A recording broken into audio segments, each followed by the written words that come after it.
El contexto de la segunda revolución industrial, ¿no? Estamos hablando de un momento en el que se empiezan a disputar nuevas formas de entender la realidad y de reproducirla, ¿no? Y esto es como que no se sabe dónde, no se puede definir dónde empieza una y termina la otra, ¿no? Esto de entender y reproducir la realidad. La reproducción de la realidad cambia cómo entendemos la realidad y ahora esto, en la actualidad creo que es muy pertinente hablar de esto y es muy evidente si pensamos, bueno, en no sé, las inteligencias artificiales, por ejemplo, ¿no? Esto es algo que es bastante claro en este contexto. Estas nuevas formas implican, por ejemplo, bueno, siempre menciono, es una época en la que surge la teoría de la relatividad, surge también las teorías del inconsciente de Freud, y estas son cosas que aparentemente no tienen mucho que ver entre sí, pero si lo piensan en realidad sí, además de que surgen como en un periodo muy cercano y muy también en este ámbito, ¿no? Como germano, que tienen que ver también con distintas formas de encontrar una dimensión de la realidad que no es observable a simple vista, ¿no? Que no se puede ver con un microscopio, que no se puede diseccionar a una persona y encontrarle el subconsciente, ¿no? O bueno, la teoría de la relatividad también, ¿no? Estas formas diferentes, ¿no? De realidades que existen, ¿no? Y que no son tan directamente concebibles, y esto va a generar, es parte, ¿no? De toda una revolución de cómo entender la realidad que desafían los modos que había anteriores, ¿no? Y a su vez también toda una creencia en esta idea de progreso relacionado a la tecnología, esta idea de que la tecnología está avanzando tanto que parece algo muy, muy positivo. Ver primero una idea muy positiva de cómo las nuevas tecnologías pueden cambiar, pueden mejorar nuestras formas de vida, tanto a nivel como de comunicaciones, ¿no?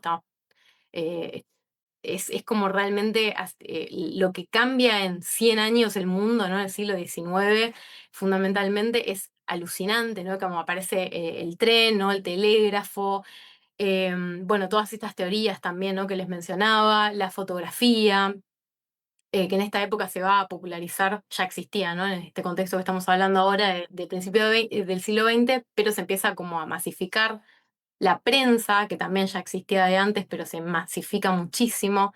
También, por ejemplo, bueno, en general creo que en toda Europa tiene más o menos la misma temporalidad. En el caso de Alemania, lo que es la alfabetización masiva, ¿no? La escolarización masiva, eso también, y la baratación de los costos de imprimir, eso va a hacer que mucha gente tenga mucho más acceso a lo que es, bueno, periódicos, que era la principal forma de difusión de todo, ¿no? De las ideas, del arte, de las ciencias, etcétera, de las noticias, eh, del status quo, ¿no? Planteado por el Estado, de las ideas también nacionalistas. eh, se va a ir generando también en el caso de Alemania hay la historia, bueno, quienes hayan hecho mi curso sobre Berlín ya sabrán esto, les hablo bastante, y también el curso de las guerras mundiales en la literatura, que en Alemania hay ciertas condiciones que hacen que haya mucha más, como un mayor escepticismo respecto de esos cambios, como que no es todo tan positivo en el contexto de una Alemania que muy rápidamente se convierte en la principal potencia industrial de Europa. Perdón, la principal en realidad todavía es Inglaterra, pero bueno, después está Alemania. eh, y bueno, y todo se desarrolla además como muy, muy rápido, ¿no? En el caso de Alemania. Todo esto hace también que muchos artistas intelectuales se preocupen por ciertas consecuencias de esta revolución industrial, que tienen que ver sobre todo con la idea de la alienación del individuo, esta idea de que uno se pierde, ¿no? en una masa despersonalizada, que los individuos están como cada vez más desconectados del resto, que están cada vez más, que sí, que son cada vez más individualistas, que tienen cada vez más problemas de neurosis, ¿no? Por ejemplo, que son personas más como parcializadas, ¿no? Como esta idea de el hombre que aspira a ser lo más completo posible se va perdiendo, ¿no? Es como cada vez todo más específico, ¿no? Tanto en lo que es la división del trabajo como en las ciencias en general, ¿no? Entonces, bueno, esta reacción ante esta nueva realidad va a generar, bueno, hay una serie de movimientos intelectuales y artísticos, entre ellos, bueno, las vanguardias, que quieren romper con esta modernidad alienante y con lo que es el arte tradicional, que es lo que, bueno, lo académico, ¿no? Y burgués, ¿no? Como que hay una fuerte reacción ante los modos de vida y los valores burgueses, ¿no? Em, bueno, las vanguardias son parte de esto, ¿no? Como decía, y proponen además una idea de reconciliar el arte y la vida, que esto implica básicamente incluir el arte en nuestra cotidianeidad, ¿no? Que el arte y nuestra vida cotidiana, laboral, de ocio, no sea no esté en una esfera separada de lo que es el arte, ¿no? Que el arte con su capacidad transformadora, en la que se creía muy firmemente, em, forme parte de todas nuestras esferas de la vida. También plantean una discusión sobre qué es el arte.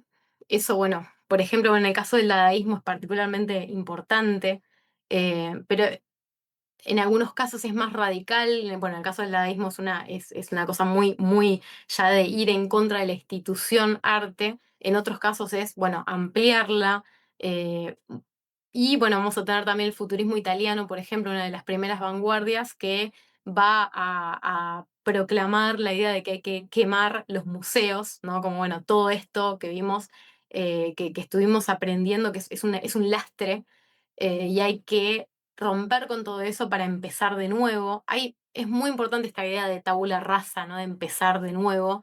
eh, y es importante también esto de que es bastante transversal respecto de eh, las ideologías políticas, ¿no? Va a haber vanguardias progresistas, va a haber vanguardia, bueno, el futurismo italiano es fascista, abiertamente fascista, va a haber también, bueno, anarquistas, comunistas, apolíticos, ¿no? No políticos, apartidarios, ¿no? Siempre va a plantearse mucho esta cuestión de la política, pero bueno, a veces de forma no partidaria.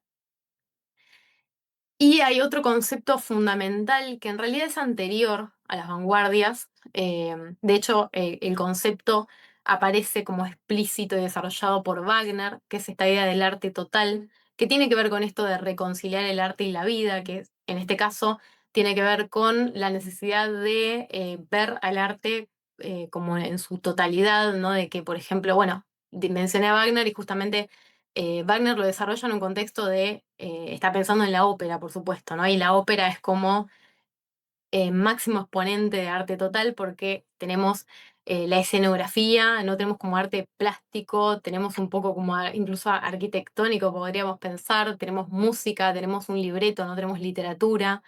Em, y estos artistas vanguardistas van a retomar eso, ¿no? Esa idea del arte total que vamos a encontrar también, por ejemplo, en la Bauhaus, ¿no? La Bauhaus y el expresionismo son dos cosas que se van a mezclar. Va a aparecer bastante la Bauhaus en este curso, sobre todo en la tercera clase que vamos a hablar de Der Blaue Reiter, el grupo como más asociado después a la Bauhaus, y en el que es muy importante esta idea del arte total, ¿no?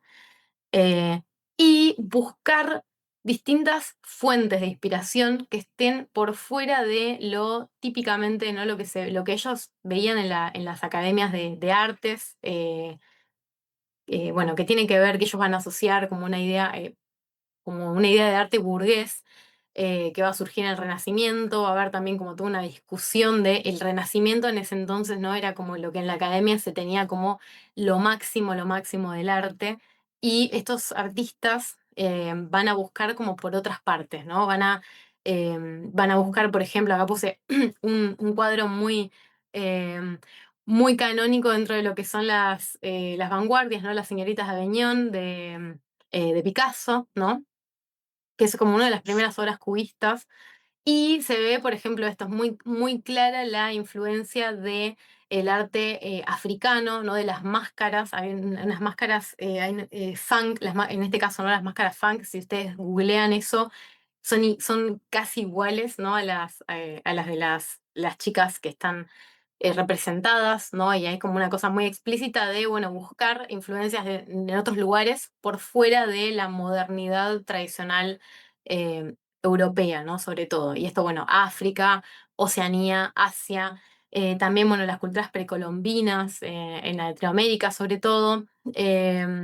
También dentro de lo que es el arte europeo medieval, ¿no? Como también es muy transgresor esto porque en un contexto, perdón, tengo el perro acá que me está un poco fastidioso, en un contexto en el que la Edad Media es vista como el oscurantismo, ¿no? Que viene después el Renacimiento a rescatar eso, estos autores, estos artistas, perdón, eligen volver a la Edad Media, ¿no? Y eso también es una forma de contestar, ¿no? Ante este culto del Renacimiento. Y también otra cosa que puse en el otro lado, del lado izquierdo, que es el cuadrado negro sobre fondo blanco de Malevich. Y esto, bueno, también es una obra como fundamental porque, y acá me interesaba mostrarlo como en contexto, cómo fue expuesta esta obra. Eh, Estamos ya no como en arte totalmente abstracto, ¿no? No representativo, en realidad, porque también es discutible el término abstracto, ¿no? Porque abstracción tiene también digamos, que haya eh, la abstracción es algo gradual, digamos, ¿no? Puede ser representativo y ligeramente abstracto o bastante abstracto, ¿no? Mientras que creo que hablar de arte no representativo es en realidad el término apropiado. Eh, en este caso, la obra más famosa, que es esta cuadrado negro sobre fondo blanco, que uno podría pensar, bueno, ¿por qué es más importante que las otras, no? Y tiene que ver con el contexto, ¿no? Está ubicada en un lugar, pensemos en Malevich ruso, ¿no? En las culturas eslavas, sobre todo. También hay otras, ¿no? Como fundamentalmente las que tienen que ver con la religión cristiana ortodoxa. Los íconos religiosos, que son como hasta el día de hoy son re comunes, ¿no? En la casa de un ruso, de un búlgaro, van a encontrar estos íconos religiosos. Se ubican justamente en este lugar donde está como en estas esquinas, ¿no? Entonces Malevich no desde un lugar como contestatario, ¿no? Como anti-eclesiástico, porque él era de hecho creyente, sino un lugar, ¿no? Como de hacer tabula rasa, ¿no? Como de cero, ¿no? Lo que era el arte hasta ese momento se termina y empieza otra cosa, ¿no? Y está ubicado en un lugar estratégico como para mostrar justamente cómo hay que plantear otra cosa, ¿no? Ahí, en ese mismo lugar que antes ocupaban los símbolos religiosos, ahora tenemos un arte no representativo, ¿no? Como esta idea de ruptura.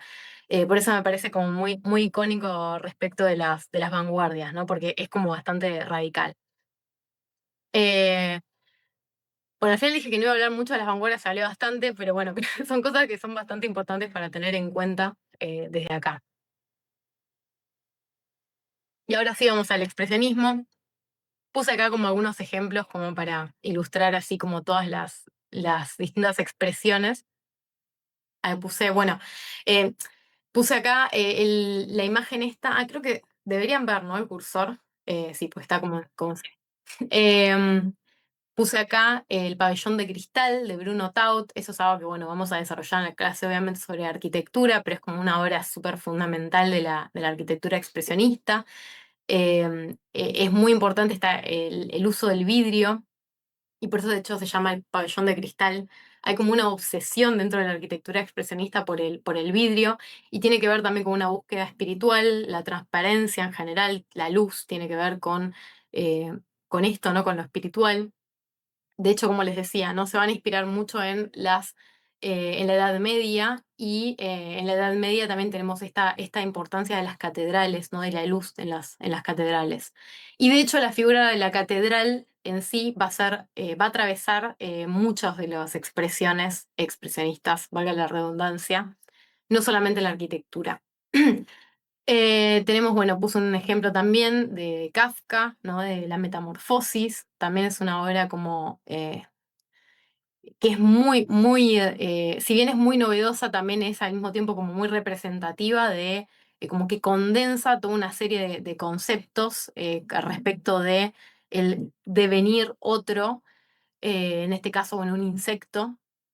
Y respecto a Mm. problemas de la representación, que, bueno, hoy voy a mencionar alguna cosa, pero lo vamos a ver obviamente más en la clase de literatura. Em, Tenemos, bueno, una imagen de Conrad Veidt en el gabinete del doctor Caligari, que es como bueno, la película probablemente más icónica de, el expresionismo alemán. Un cuadro de Kandinsky, que bueno, también tengo acá atrás a Kandinsky, que lo que plantea justamente es uno de los, se lo considera durante mucho tiempo como el precursor del arte abstracto.